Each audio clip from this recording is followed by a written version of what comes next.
நண்பர்களை நீங்கள் பார்த்து கொண்டே இருப்பது உங்கள் கௌசிகா ரிவ்யூ. சரி வாங்க வீடியோக்குள்ள போய் என்ன நடக்க போகுது அப்படின்னு சொல்லிட்டு பார்த்தீங்களன்னா, நார்மலாக ஜாலியாக தான் ஒரு பக்கம் ரொமான்டிக்காக போயினுச்சு. திடீர்னு என்னன்னு சொல்லிட்டு தெரியலைங்க, நம்ம மல்லி அழ ஆரம்பிச்சிட்டாங்க. என்னடா சொல்கிற அப்படின்னு சொல்லிட்டு பார்த்தீங்கன்னா, ஆமாங்க மல்லி எவ்வளோ நேரம் தான் பொறுத்துன்னு இருப்பாங்க சொல்லுங்க பார்க்க. அவங்களுக்கும் ஒரு பக்கம் அளவுக்கு மீறி போனதும் கஷ்டம் தாங்க முடியாமல் அளந்துடுறாங்க. உங்ககிட்ட நான் எல்லாத்தையும் ஷேர் பண்ணுறேன்னு ஆசைப்பட்றேன் விஜய், ஆனால் எதுவுமே உங்ககிட்ட என்னால் ஷேர் பண்ண முடியல. ஒரு கணவனான உங்ககிட்ட தானே எல்லாத்தையும் ஷேர் பண்ண முடியும். என்ன எதுவுமே உங்ககிட்ட ஷேர் பண்ண விடுறதில்ல. அது எனக்கு எவ்வளோ கஷ்டமாக இருக்குது தெரியுமா? நீங்கள் நான் அட்லீஸ்ட் ஒரு பொருளாவது நினச்சி, என் ஃப்ரெண்டாவது நினச்சி, என்கிட்ட இருக்கிற துக்கம் துயரம் எல்லாத்தையும் நீங்கள் ஷேர் பண்ணிங்கன்னா அந்த சமயத்தில் எனக்கு மனசுக்கு எவ்வளோ ஆறுதலாக இருக்கும் அப்படின்னு சொல்லிட்டு பேசின்னு இருக்காங்க. சரி ஓகே மல்லி சொல்லு, உன் பக்கம் இருக்கிற எந்த விஷயமா இருந்தாலும் சொல்லு, நான் கேட்குறேன் அப்படின்னு சொல்லிட்டு சொல்கிறாங்க. உடனே நம்ம மல்லி இருந்து ஒன் பை ஒன்னாக சொல்ல ஆரம்பிக்கிறாங்க. இதெல்லாம் கேட்டது விஜய்க்கு ஒரு பக்கம் கஷ்டமாயிருது. என்ன இந்த மாதிரி நீங்கள் கஷ்டப்படுறீங்க, அந்த மாதிரி கஷ்டம் இல்லை. உங்கள் ராஜேஸ்வரி அக்கா எப்போ பார்த்தாலும் என்னை இதான ஒரு பிரச்சனை மாட்ட வச்சுன்னே இருக்காங்க. நான் அவ்வளோ ஒன்றும் படிக்கல, நார்மலாக தான் இருக்கேன். ஆனால் என்ன அந்த ஒரு விஷயத்தில் அவங்க சொல்லி பேசுகிற போது எனக்கு எவ்வளோ கஷ்டமாக இருக்குது தெரியுமா?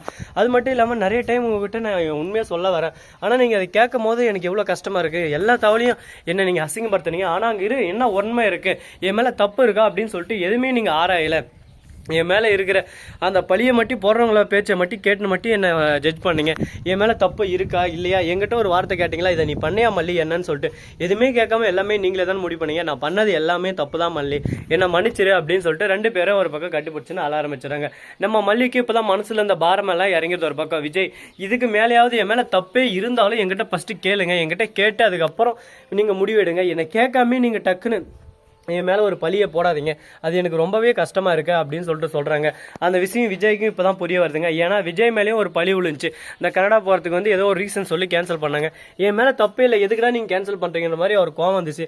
அந்த கோவம் கரெக்டானதுன்னா இந்த கோவம் கரெக்டானதான் நம்ம மல்லி பண்ணதும்.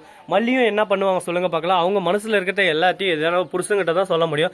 அதுக்காக தான் நம்ம விஜயை நாடினாங்க. ஆனால் அந்த ராஜேஸ்வரி ரஞ்சிதம் இவங்களோட சூழ்ச்சி வலையில் மாட்டின்னு ஏதான ஒரு சிக்கல், ஏதான ஒரு இன்னல் இந்த மாதிரி வந்துக்கிட்டே இருக்குது. அவங்ககிட்ட மாட்டிக்கிட்டு முழிச்சு இருக்காங்க. இதுக்கு ஒரு முடிவே இல்லையா, இதுக்கு ஒரு எண்டே இல்லையா அப்படின்றதாங்க கான்செப்டா போயின்னு இருக்கு. சரி இருக்கட்டும், எவ்வளவோ பிரச்சனை எல்லாம் வந்துருச்சு, அது எல்லாமே கடந்து தான் இப்போ வந்திருக்கோம்.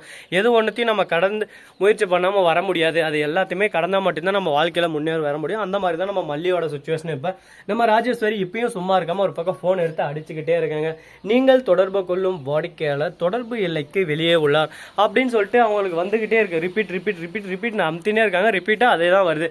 என்ன பண்றது என்ன சொல்றதுன்னு சொல்லிட்டு தெரியாம குழப்பத்தில் குழம்பி போயிட்டு மண்டே பிச்சுக்கிறாங்க ஒரு பக்கம். என்னடா இது இப்படி ஆகிப்போச்சு, சி போடா என்ன பொழப்போ அப்படின்ற மாதிரி ரொம்ப கடுப்பாயிடுறாங்க. இதுக்கு மேலே இந்த கடுப்புலேயே என்ன பண்ண போகிறாங்க, ஏது பண்ண போகிறாங்க, இந்த விஷயம் இப்படியே தான் ரொட்டைன் பையா போயினே இருக்க போதா இல்லை மாறுமா மாறாதா அப்படின்ற ஒவ்வொரு விஷயத்தையும் நம்ம கண் கூட பார்த்து தெரிஞ்சுக்க தான் போகிறாங்க. அது மட்டும் இல்லாமல் நம்ம அன்னபூர்ணி இருக்காங்களா, அவங்க எரியிற நெருப்பில் எப்படா தீய ஊத்துறது அப்படின்னு சொல்லிட்டு நம்ம அன்னபூர்ணி கிட்ட கற்றுக்கணும். ஏன் எதனால அப்படின்னு சொல்லிட்டு பார்த்தீங்கன்னா, ராஜேஸ்வரி ரஞ்சிதும் ஒரு பக்கம் ஃபோன் பண்ணி எரிஞ்சுருக்கிறான். அவங்ககிட்ட போயிட்டு என்னதான் பண்ணாலும் எங்கே இருக்கான்னு தெரியாது, என்ன பண்ணிருக்காங்கன்னு சொல்லிட்டு தெரியாது. எல்லாம் என்னோட ஏற்பாடு இல்லை, கரெக்டாக அவங்க செம்மையாக இருக்க போகிறாங்க, சந்தோஷமாக இருக்க போகிறாங்க. யாராலையும் இனிமேல் தடுக்க முடியாது. அவங்களோட வெற்றி கொடி இனிமேல் கண்டிப்பாக உண்டு. அவங்க சந்தோஷமாக இனிமேல் வாழ்க்கையில் அவங்க பயணத்தை தொடர போகிறாங்க. யாராலையும் அவங்க இனிமேல் நிற்க மாட்டாங்க அப்படின்னு சொல்லிட்டு சொல்லியிருக்காங்க. இதை கேட்டதும் செம கோவம் வந்துடுது.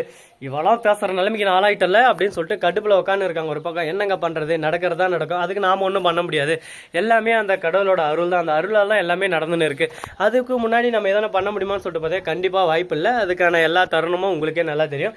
சரி இந்த மாதிரியெல்லாம் ஒரு பக்கம் பிரச்சனைகள் போயின்னு இருக்கும்போது மறுபக்கம் என்ன நடக்க போகுது அப்படின்னு சொல்லிட்டு பார்த்தீங்கன்னா, கரெக்டாக நம்ம விஜய் இருக்கார்ல, அவர் சீரிப்பாய புலி மாதிரி வராருங்க. எதுக்காக அப்படின்னு சொல்லிட்டு பார்த்தீங்கன்னா, அவரோட பாயிண்ட் ஆஃப் வியூல எல்லாமே கரெக்ட்னு சொல்றாரு.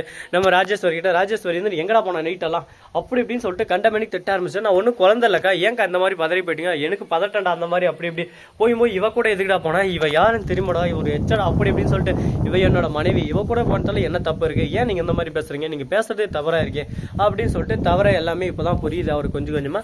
ஸோ நண்பர்களே, இந்த வீடியோ பிடிச்சிருந்தா லைக் பண்ணுங்க, கமெண்ட் பண்ணுங்க, ஷேர் பண்ணுங்க, டிண்டிங் பெல்ல தட்டி விட்டு போங்க.